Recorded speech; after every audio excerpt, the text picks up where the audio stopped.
Hi everyone! Today for art we are going to finish our bubble person project. The only thing we have left to do is to add color to the background. The background is all of this white space that's around and behind my bubble person. Now if you have paint, I would like you to paint your background. So I'm going to show painting some of my background today. If you don't have paint, but you have washable markers and water, I'm going to show you how you can turn these washable markers into something that looks like paint. If you don't have either of these things, then it's okay if you just color your background with crayons or colored pencils, pens, whatever you have. And how you color your background is up to you. If you want to do just one plain color, if you want to do stripes, polka dots, but you should add some color to the background. All right, before I paint, I want to think about what color I want to use for my background. My person is green, the ball is orange, and my ground is brown. If I were to paint my background green and my person's green, and it's the same kind of green, it's going to make it really hard to see my person. It's going to kind of blend into the background. Same thing, if I paint the background orange, and my basketball's orange, the basketball might kind of fade into the background. And I really want my person to pop. So I'm going to try to use a color that I haven't used yet. So I could use yellow, I could use blue, purple, red, black. I already used brown. Or I could make a new color like a bright lime green that's different than this green. I think I might do that actually. And I could also use stripes. Maybe I really want lime green, yellow, and purple. I could do lime green, yellow, purple, lime green, yellow, purple, all the way down my paper. That might look pretty cool. All right, so I'm going to start by using my watercolor paints. If you have these at home or any kind of paint, you'll probably do something similar. Now this is new, hasn't been used, so these colors are all very dry right now. So I do need to add water. I'm going to tilt you down so you can see this a little better. So I'm going to dip my brush in the water and I'm going to tap it on the color I want. I'm using that yellow. And I'm going to repeat that until I have a pretty big puddle on that color. Dip, tap, dip, tap, dip, tap. All right, I'm not sure if you can see it, but I do have a puddle on that yellow. Right now it's a puddle of water. I want it to be a puddle of paint. So I'm going to swirl, swirl, swirl my brush. The longer I swirl, the brighter and darker that color will be. All right, I'm pretty sure it looks like yellow now. Let's see on my paper. I'm going to add a yellow stripe. Oh yes, that looks like a great yellow. And I'm going to carefully paint in my background. I like to keep my paper on some kind of older paper, like a placemat, so that I can go right off the edge and I won't get my table all messy, or my whiteboard, whatever I'm using. All right, now I think I'm going to switch to lime green. You know what? This is starting to drip too much. I think I'm going to put it on the table and just tilt you down so you can see it. All right, I want lime green next, but I don't have lime green paint. I have green and yellow though, and those will make lime green. So I'm going to mix them on my lid. If you don't have a lid for your paint, you can use something else that is not paper, so it won't soak up your color. So something smooth, maybe an old plate. A piece of tin foil would probably work too.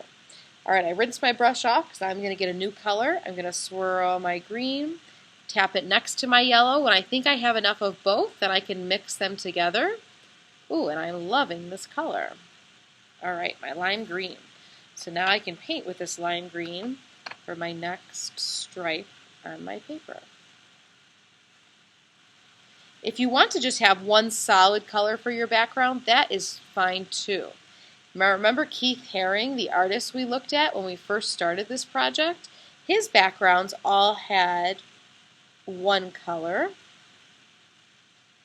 and I think they looked great. All right, I'm going to do one more stripe. I'm going to switch to purple. So I always rinse my brush off when I switch colors. That's my water right there.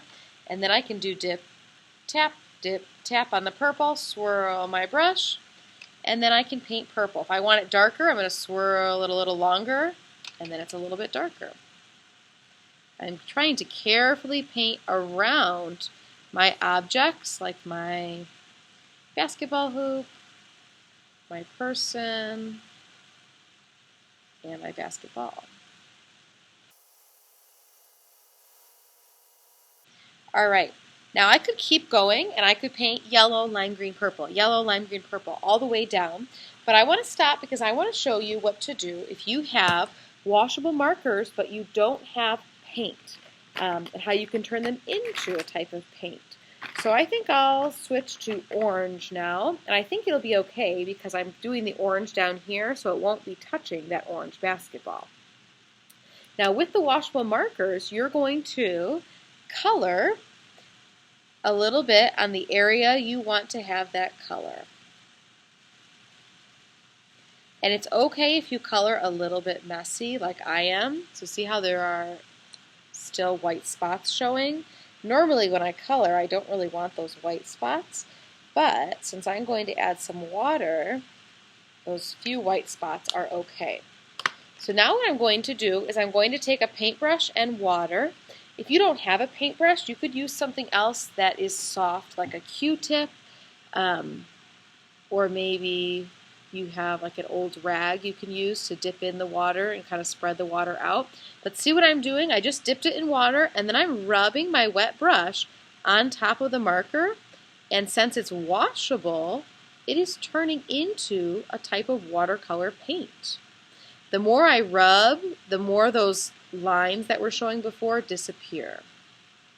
And some colors of marker seem to work better than others. Like this orange is working really, really well right now, turning into paint. But sometimes when I do it, there's certain colors that just don't work quite as well. So if you're doing this with a marker and you're noticing your color isn't really turning into paint, maybe just try a different color. So I'm going to try, oh, I have a lime green marker. I'm going to try this lime green next. So I'm coloring a little bit messily, but it's okay. Where I want that color to go. Then I take a wet brush, so I just dipped it in the water, and I'm going to rub on that color, and it is turning into paint.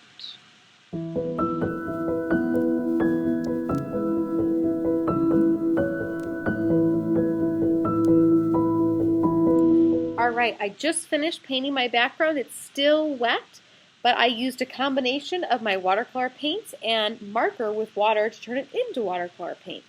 Now I am ready to submit this into Schoology.